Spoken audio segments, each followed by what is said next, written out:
Vamos pular para a nossa próxima pauta, que é uma briga de gigantes do audiovisual, tem ganhado destaque aí no noticiário na última semana. Isso porque a Netflix anunciou a compra da Warner Bros.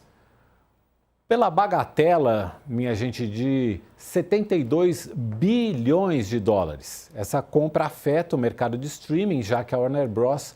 É a dona da plataforma HBO Max.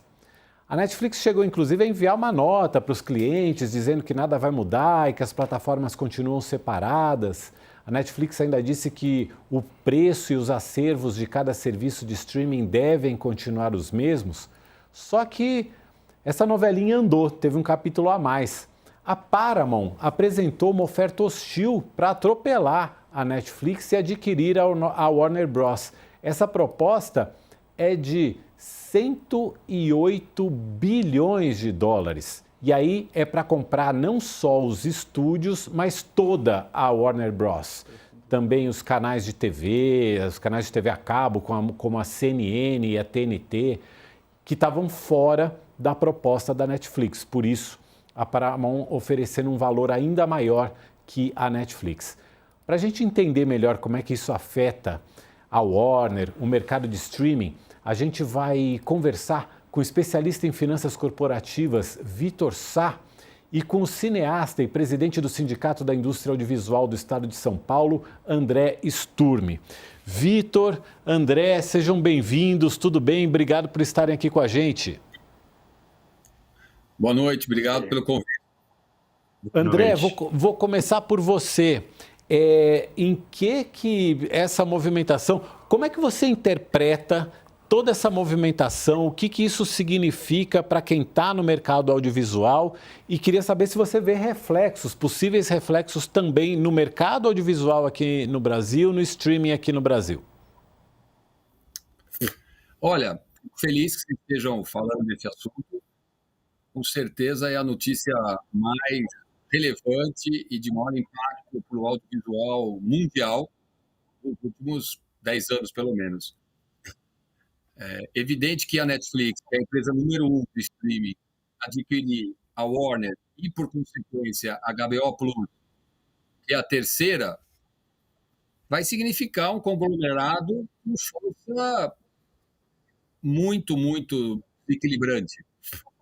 Isso vai ser ruim para os produtores, para os técnicos, para os distribuidores, para os exibidores e para o público. Porque é evidente que a tendência será a fusão em uma única plataforma, como em geral acontece com esse tipo de fusão. A gente pode ver o que foi a compra da Disney, a compra da Fox pela Disney. O nome Fox nem existe mais, por exemplo. E era uma aquisição de empresas não tão grandes, né? Deixa eu ouvir também o Vitor Sá. Vitor, você é especialista também em fusões e aquisições, é sócio fundador da Armada Capital. Vitor, em termos de negócio, olhando pura e simplesmente pelo lado das companhias, faz sentido uma união de dois gigantes como esse? Faz total sentido. Assim, como o André falou, né, a Netflix, ela conseguindo adquirir a Warner, ela se torna muito maior, né? Hoje a Netflix tem 300 milhões de assinantes e adquirindo a Warner, ela vai passar a ter 430 milhões, ou seja, ela vai dominar mais de 40% do mercado. Então, isso acaba dando um poder muito grande para ela, né, em termos de barganha com os fornecedores, né, com as produtoras, com os funcionários da produção audiovisual. Então, é um movimento que faz muito sentido e para a Netflix especificamente reduz risco, né, porque hoje ela está investindo muito em produções próprias, né, você vê com Stranger Things, que acabou de lançar, ela está investindo bastante nisso para se manter relevante. E com a aquisição da Warner, ela adquire um ativo digital muito seguro, né? Que são as produções históricas que a Warner tem, que é o Harry Potter, que é Friends, que é Game of Thrones, e ela consegue reter esses assinantes, reduzindo o risco ao adquirir esse catálogo digital. Então faz total sentido. e para a Paramount também, porque ela vai nesse movimento contrário, tentando ir contra a Netflix e adquirindo mais poder nesse mercado. E eu concordo totalmente com o André, apesar dela ter soltado a nota de que as plataformas vão continuar independentes, eu não vejo outro caminho a não ser ela querer unificar isso, né? Eu tenho uma pergunta para o Vitor primeiro. Essa oferta hostil da Paramount, ou seja, eles ofereceram mais dinheiro, eles ofereceram um enorme caminhão de bilionários de dólares assim para ficar com a Warner Brothers. Tem chance da Paramount passar a perna na Netflix nesse negócio com essa oferta hostil?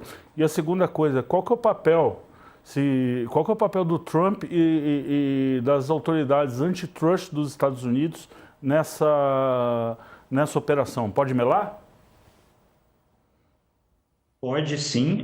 Primeiro, excelente pergunta, né? Essa negociação ela começou com um acordo amigável entre a Netflix e a Warner.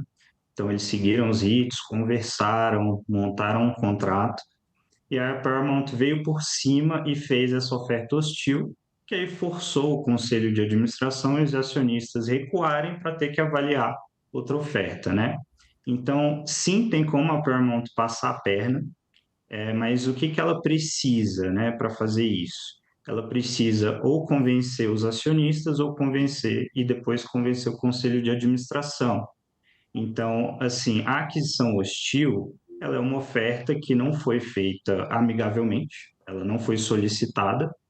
E aí, caso o conselho de administração não concorde com a oferta da Paramount, eles podem ir diretamente nos acionistas, tentar convencer os acionistas a trocar o conselho de administração para fazer o novo conselho, né, que seja pró-Paramount, aprovar essa transação.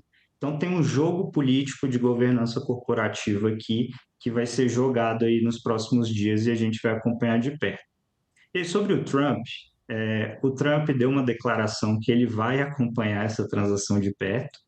Ele falou que ele está imparcial na negociação, mas é conhecido que o Trump ele é próximo do Larry Ellison, que ele é sócio da Paramount.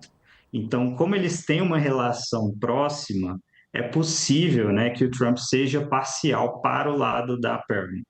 E aí o Trump tem o governo do lado dele e tem dois órgãos muito importantes que podem barrar essa transação, que é o FTC, que é a Federal Trade Commission, que é como se fosse o CAD aqui no Brasil, e tem o DOJ, que é o Departamento de Justiça. Então, eles podem chegar com um martelo antitruste, argumentando, né, que a Netflix está dominando muito o mercado e eles podem barrar essa transação.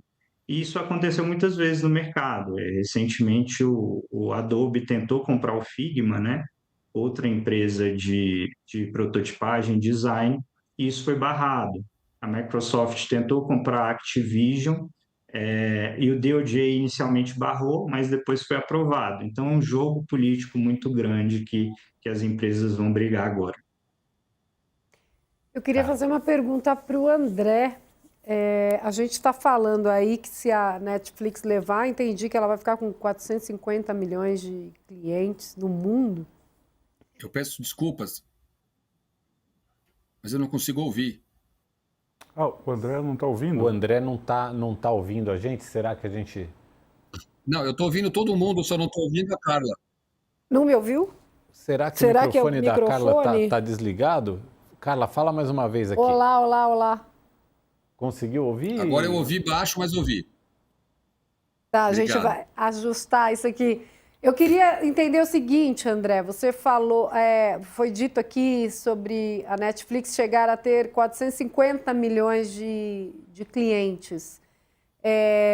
Eu tenho duas perguntas, na verdade. Uma é possível esperar que a Netflix vá atender bem 450 milhões de clientes? E o que pode acontecer? Ou seja, isso é concentração de mercado, entendo que isso...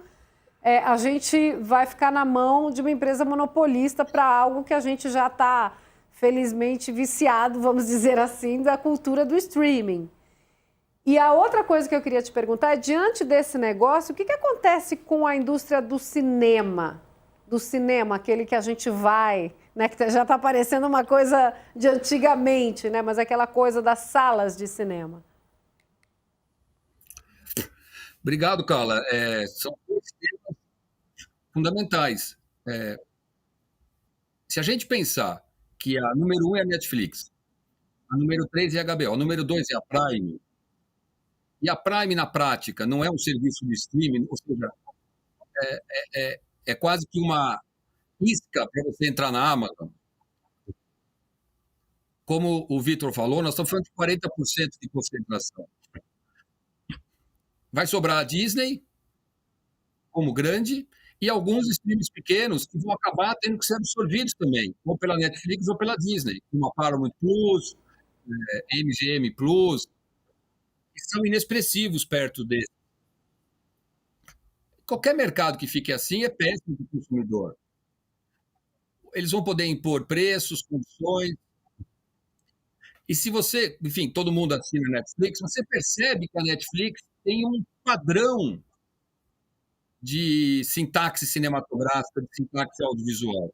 Sim. É um estilo de produção, dá quase para você dizer que é o padrão Netflix.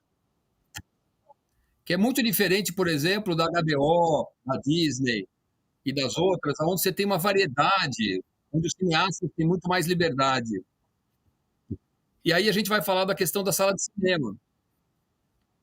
Que, eu não estou aqui, o que eu vou falar não é uma crítica, mas a sala de cinema não é uma coisa ultrapassada. Os filmes continuam tendo enorme público no cinema. Menos filmes, mas com muito público. E a gente precisa entender que cinema é negócio, é indústria, mas também é arte e é memória afetiva. Durante 120 anos, um filme ia para o cinema, depois do cinema ele ia para a televisão. Aí depois ele ia do cinema para a locadora, para a televisão. Cinema, locadora, TV a cabo, televisão. E assim por diante. E o público podia ver o filme em algum desses lugares. A Netflix hoje produz conteúdo que só está na Netflix. Nem no cinema vai, não vai para a televisão. Se essa empresa virar praticamente dona de 50% do mercado, aí sim os cinemas vão virar coisa do passado, porque não vai ter filmes para eles.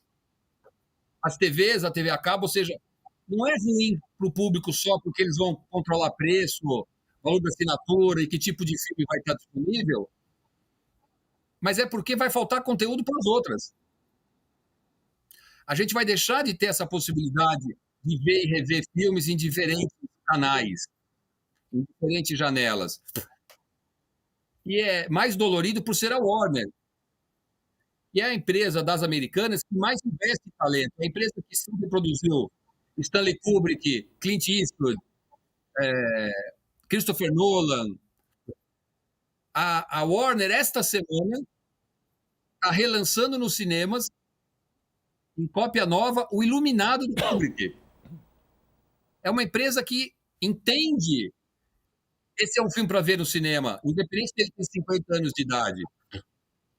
Você consegue imaginar a Netflix lançando um filme da Warner no cinema? Exato.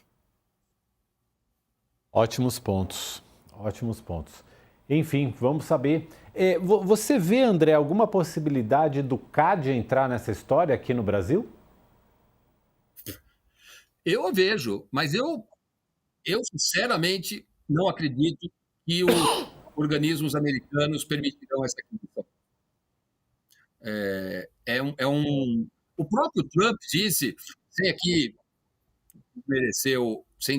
discordar do Vitor, o Trump disse que esse negócio gerará muita concentração. Então, André, acho que vai ser vetado lá. E com esse interesse da Paramount, resolve as duas coisas. Vende a Warner para a Paramount e não gera o monopólio. Eu queria te fazer uma pergunta sobre a Paramount também. E se, em vez de for a Netflix, for a Paramount, muda o cenário para o mercado audiovisual? Totalmente.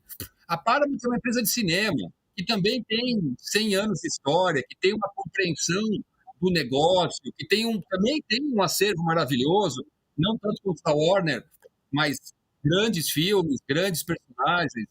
Aí você tem uma sinergia de 2 grandes estúdios trabalhando junto, que vão continuar lançando filme no cinema. Você veja, tanto a Warner quanto a Paramount, eles têm canal de televisão aberto, eles têm canal de TV fechada, eles têm lançamento em sala de cinema. Ou seja, é uma outra lógica.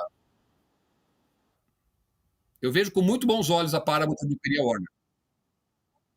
Quero agradecer muito ao André Sturm e ao Vitor Sá por nos ajudarem a compreender e a analisar essa questão que está agitando aí o mercado de mídia, o mercado de streaming.